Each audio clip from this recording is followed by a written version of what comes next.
Hi friends, ഇന്ന് മോളുടെ 10ാമത് birthday ആയിരുന്നു കേട്ടോ. ഒരു ചെറിയ സർപ്രൈസൊക്കെ കൊടുത്തു. ഒത്തിരി പൈസ കൊടുത്ത് സർപ്രൈസ് ചെയ്യേണ്ട കാര്യം ഇപ്പം ഇല്ലെന്നാണ് ഞാൻ വിശ്വസിക്കുന്നത്. നിങ്ങൾക്ക് എന്താ അതിനോടുള്ള അഭിപ്രായം? എന്തായാലും നമ്മുടെ ഈ ചാനൽ ആദ്യമായിട്ടാണ് കാണണമെങ്കിൽ സബ്സ്ക്രൈബ് ചെയ്യാനും ലൈക്ക് ചെയ്യാനും മറക്കണ്ട. ഇന്നത്തെ ഈ ചെറിയ ബർത്ത്ഡേ വിശേഷങ്ങളിലേക്ക് പോകാം. ആദ്യത്തെ പരിപാടി ഡ്രസ്സിലാട്ടോ തുടങ്ങിയത്.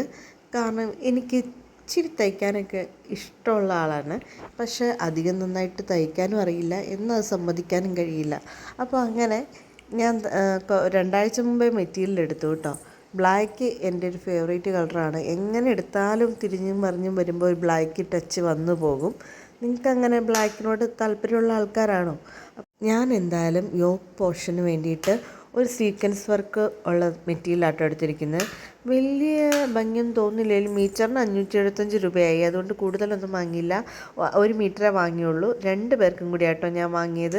പിന്നെ താഴത്തേക്കുള്ള പോർഷന് നെറ്റും ലൈനിങ് ആയിട്ട് സാറ്റൻ മെറ്റീരിയലും പിന്നെ സ്റ്റിഫ് നെറ്റും വാങ്ങിയിട്ടുണ്ട്. ബാക്കിയൊക്കെ നമുക്ക് നോക്കാം എന്താകുമെന്ന്. അപ്പം തയ്യൽ തുടങ്ങി. ആദ്യം തന്നെ ഏകദേശം കറക്റ്റ് അളവുള്ള ഒരു ഫ്രോക്ക് എടുത്തു. എന്നിട്ട് അതിനനുസരിച്ച് പാറ്റേൺ ഞാൻ അതിൽ വെട്ടുവാട്ടോ ചെയ്തത്. ഒരു പേപ്പറിൽ വെട്ടിയിട്ട് ക്ലോത്തിലേക്ക് വെട്ടുവാണെങ്കിൽ എളുപ്പമുണ്ടല്ലോ എന്ന് കരുതി. കാരണം കുറച്ച് നാളായിട്ട് ഞാൻ തയ്ച്ചിട്ടില്ല. എനിക്ക് ഈ തയ്യൽ തുടങ്ങിയിട്ടുണ്ടെങ്കിൽ തുമ്മും, അലർജിയുടെ ഇഷ്യൂ ഉണ്ട്. അപ്പോൾ ഫുൾ ടൈം ഞാൻ തുമ്മി ചീറ്റിയിരിക്കുന്ന ഒരാളാണെന്ന് ഒരു പേരുമുണ്ട്. അതുകൊണ്ട് പിന്നെ അധികം തുമ്മാതിരിക്കാനും കൂടി ആയിട്ട് ഞാൻ ഈ സ്റ്റിച്ചിങ്ങിന് ഒന്ന് മാറിയിരിക്കും. അപ്പോൾ ടച്ച് വിട്ടുപോയി. അല്ലെങ്കിൽ ഈ അളവൊന്നും വെക്കേണ്ട കാര്യമില്ല. ഞാൻ പറഞ്ഞില്ലേ, ഞാൻ ഭയങ്കര മിടുക്കിയാന്ന്. പിന്നെ ഫ്രണ്ടിൽ ഒരു ഞാൻ നമ്മളുടെ ഫ്രോക്ക് കണ്ടില്ലേ നിങ്ങൾ, ആ പാറ്റേണിൽ ആ ഡിസൈൻ കിട്ടാനായിട്ട് വേണ്ടിയിട്ടാണോ വെട്ടിയത്. അത് വെച്ചിട്ട് ആദ്യം ലൈനിങ് പീസിലാട്ടോ ഞാൻ കട്ട് ചെയ്യുന്നത്. ജാമ്പവാൻ്റെ കാലത്തുള്ളൊരു മിഷ്യത്തിലാണ് ഞാൻ തയ്ക്കുന്നത്. തയ്ക്കാൻ അറിയുന്നവർക്കറിയാം, ഈ സാറ്റനും നെറ്റും ഒക്കെ ഇങ്ങനത്തെ ഒരു മിഷ്യത്തിൽ, അതായത് നമ്മളൊന്ന് ചവിട്ടുമ്പോൾ 2 പുറകോട്ട് പോകാൻ മനസ്സുള്ളൊരു മിഷ്യത്തിൽ ചവിട്ടുമ്പോൾ ഉള്ളൊരവസ്ഥ. ഒന്ന് നന്നാക്കി വെച്ചതാട്ടോ, പക്ഷേ ഡെയിലി യൂസ് ചെയ്യാതെ ഇരുന്നിട്ടാണെന്ന് തോന്നുന്നു. എപ്പോഴും നൂല് പൊട്ടിപ്പോകുന്നുണ്ട്. അപ്പം ഞാൻ തയ്യൽ തുടങ്ങി. ആദ്യം ആ യോക്ക് പോർഷനിൽ ഒരു ചെറിയ ഏരിയയിൽ മാത്രം കേട്ടോ ഞാൻ ആ വർക്ക് വെച്ചിട്ടുള്ളൂ. എനിക്ക് ഫുള്ള് വേണ്ടാന്ന് തോന്നി, അതുകൊണ്ടാട്ടോ. നെക്ക് വെട്ടിയിട്ടില്ല. നെറ്റിലോട്ട് ആ പീസ് ഞാൻ ജോയിൻ ചെയ്ത് വെച്ചിട്ടുണ്ട്. നോക്കിക്കേ, ഇങ്ങനെയാണ് ഇരിക്കുന്നത്. ആ സാറ്റണിൽ ചെറിയൊരു ഞൊറി പോലെ വന്നിട്ടുണ്ട്. അത് കുത്തി വലിഞ്ഞിരിക്കുന്നതിൻ്റെയും കൂടെ ഉണ്ട് കേട്ടോ. പിന്നെ ഇനി നെക്ക് വെട്ടണം. ഇതാണ് ഫ്രണ്ട് ഏരിയ വരുന്നത്. വോയിസ് ഓവർ കൊടുക്കാനാണെങ്കിലും തയ്ക്കാനാണെങ്കിലും എവിടെയാണെങ്കിലും എന്നെ ഡിസ്റ്റർബ് ചെയ്യാനായിട്ടൊരു ഐറ്റം വരുമെന്ന് ഞാൻ പറഞ്ഞില്ലേ, ഇതാണ് എൻ്റെ ഇളയ മോള് ഇഷാറ. പക്ഷെ നല്ലവളായ കുഞ്ഞ് എന്നെ സഹായിക്കാനായിട്ടോ വന്നത്. അമ്മ ഞാൻ തയ്ച്ചാന്ന് പറഞ്ഞാണ് വന്നത് കേട്ടോ. എന്തായാലും ബർത്ത്ഡേയുടെ തലേന്നായപ്പോൾ ഫ്രോക്ക് റെഡി ആയിട്ടുണ്ട്. ഇതാണ് ഫൈനൽ ലുക്ക്. കൊച്ചുറങ്ങിപ്പോയി തയ്ച്ചു കഴിഞ്ഞപ്പോഴത്തേക്കും. അതുകൊണ്ട് കയ്യിൽ ഒരു ലേസ് പിടിപ്പിക്കാനായിട്ട് വാങ്ങിയിട്ടുണ്ട്. അത് ഫിറ്റ് ചെയ്തിട്ടില്ല, രാവിലെ ആവട്ടെ. ഞങ്ങൾ ബലൂണൊക്കെ വീർപ്പിച്ച് വെക്കുക കേട്ടോ. ആകെ കുറച്ച് പരിപാടിയുള്ളൂ, അധികം പരിപാടിയൊന്നുമില്ല. വേറെ ആരെയും വിളിച്ചിട്ടില്ല. ഒരു കസിനുണ്ട്, പിന്നെ ഞങ്ങൾ, എൻ്റെ അനിയത്തി, കൊച്ച്, മമ്മി, ഇത്രയും പേരേ ഉള്ളൂ കേട്ടോ. അവൾ ഉറങ്ങിക്കിടക്കുവാണ്. മണി 12ആയി. ഇളയാൾ ഉറങ്ങുന്ന ഒരു ലക്ഷണവും ഇല്ല. രാവിലെ എഴുന്നേറ്റു. പായസത്തിൻ്റെ പരിപാടിയായിരുന്നു ആദ്യമേ ചെയ്തത്. സേമിയ പായസം, പിന്നെ ബലൂണൊക്കെ വീർപ്പിച്ചത്. ചുമ്മാ നമുക്ക് തോന്നിയ പോലെയൊക്കെ ഒന്ന് അറേഞ്ച് ചെയ്ത് വെച്ചു. ജസ്റ്റ് ഒരു കേക്ക് കട്ടിങ് മാത്രമേ ഉള്ളൂ, വേറെ പരിപാടികളൊന്നുമില്ല. അപ്പോൾ കേക്ക് കട്ടിങ് കഴിഞ്ഞിട്ട് സ്കൂളിലും പോകേണ്ടതാണ്. അപ്പോൾ അതുകൊണ്ട് വേഗം എല്ലാം ചടപടിയെന്നായിക്കോട്ടെ എന്ന് പറഞ്ഞു.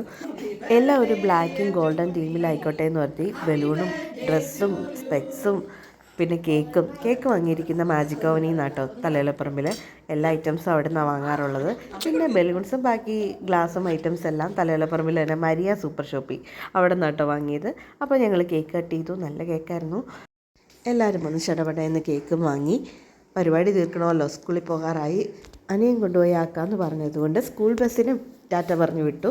അങ്ങനെ മമ്മിയാണ്, അനിയത്തിയുടെ മോൻ, പിന്നെ എൻ്റെ പീക്കിരി. അങ്ങനെ എല്ലാവരും ഞങ്ങൾ മാറി മാറി വന്ന് കേക്ക് കൊടുത്തു. പിന്നെ കുറച്ച് ഫോട്ടോ എടുക്കണ്ടേ, എനിക്കൊരു ഡ്രസ്സ് എടുത്ത് അല്ലെങ്കിൽ തയ്ക്കുകയും കൂടെ ചെയ്തതാണെങ്കിൽ കുറച്ച് ഫോട്ടോ എടുത്തില്ലെങ്കിൽ ഒരു തൃപ്തിക്കുറവാണ്. ഹസ്ബൻഡ് ഇവിടെ ഇല്ലാത്തതുകൊണ്ട് തന്നെ കുറേ ഫോട്ടോസ് അയച്ചു കൊടുത്തില്ല. എനിക്കൊരു തൃപ്തിക്കുറവ്, അങ്ങേർക്കൊരു തൃപ്തിക്കുറവ്. പിന്നെ കുറച്ച് ഫോട്ടോസൊക്കെ എടുത്തു കേട്ടോ. അവൾ സ്ലോ മോഷനിൽ കറങ്ങിക്കൊണ്ടിരിക്കുകയാണ്. ഫ്രോക്ക് കാണാൻ നല്ല ഭംഗിയില്ലേ? എല്ലാവരും ഒന്ന് പറഞ്ഞേ, ഭംഗിയില്ലേ? അവൾക്കും ഇഷ്ടപ്പെട്ടു. ഫ്രണ്ട്സും ടീച്ചേഴ്സും ഒക്കെ ഒത്തിരി നല്ലതാണെന്ന് പറഞ്ഞുകൊണ്ട് ചില്ലറ ഡെമ്പൊന്നും അല്ലായിരുന്നു ആൾക്ക്. എല്ലാവർക്കും ഇഷ്ടപ്പെട്ടതുകൊണ്ട് എനിക്കൊരു സന്തോഷമായിട്ടോ. ഇനി ചീത്തയായി പോയിട്ടുണ്ടെങ്കിൽ എല്ലാവരും പറയില്ലേ നല്ലതൊരെണ്ണം വാങ്ങിയാൽ മതിയായിരുന്നു എന്ന്. എന്തായാലും ആ സങ്കടം എനിക്ക് മാറിക്കിട്ടി. ഗിഫ്റ്റായിട്ട് എന്ത് കൊടുക്കുമെന്ന് ഓർത്തപ്പം ചില്ലറ സാധനങ്ങളൊക്കെ വാങ്ങിക്കൊടുത്തെങ്കിലും എന്തായാലും അവൾക്ക് ഒരുപാട് ഇഷ്ടം മീനുകളെ വളർത്താൻ ഭയങ്കര ഇഷ്ടമാണ് കേട്ടോ. അമ്മ ഒരു ഗപ്പീനെ സാരിവാലിനെ വാങ്ങിത്തരും, ഒരെണ്ണത്തിന് വാങ്ങിയാൽ മതി എന്ന് എപ്പോഴും പറയും കേട്ടോ. അപ്പോൾ ഞാൻ വാങ്ങിത്തരില്ല എന്ന് ഉറപ്പ് പറഞ്ഞുകൊണ്ട് ഇപ്പം ടീം തന്നെ എന്നോട് ചോദിക്കാതെയായി.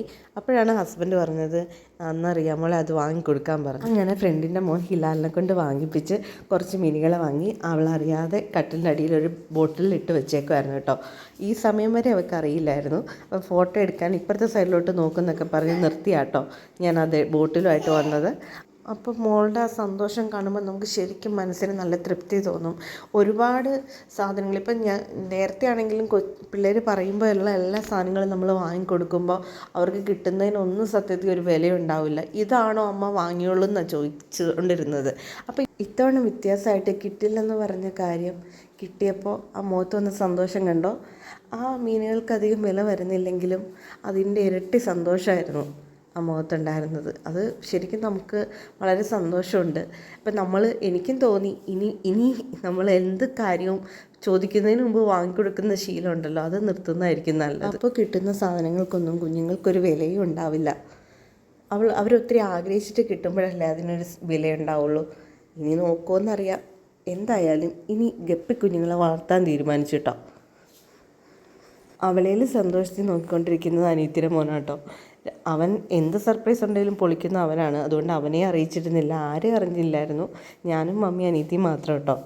അപ്പോൾ എന്തായാലും ഇന്നത്തെ ഈ സന്തോഷ വീഡിയോ നിങ്ങളുമായിട്ട് പങ്കുവെക്കാമെന്ന് വിചാരിച്ചു. എല്ലാവർക്കും ഇഷ്ടപ്പെട്ടെന്ന് വിചാരിക്കുന്നു. ഇഷ്ടപ്പെടാത്തവരും കാണും, സ്വാഭാവികം. എന്തായാലും മറ്റൊരു വീഡിയോ ആയിട്ട് വീണ്ടും കാണാം. അതുവരേക്കും ബായ്.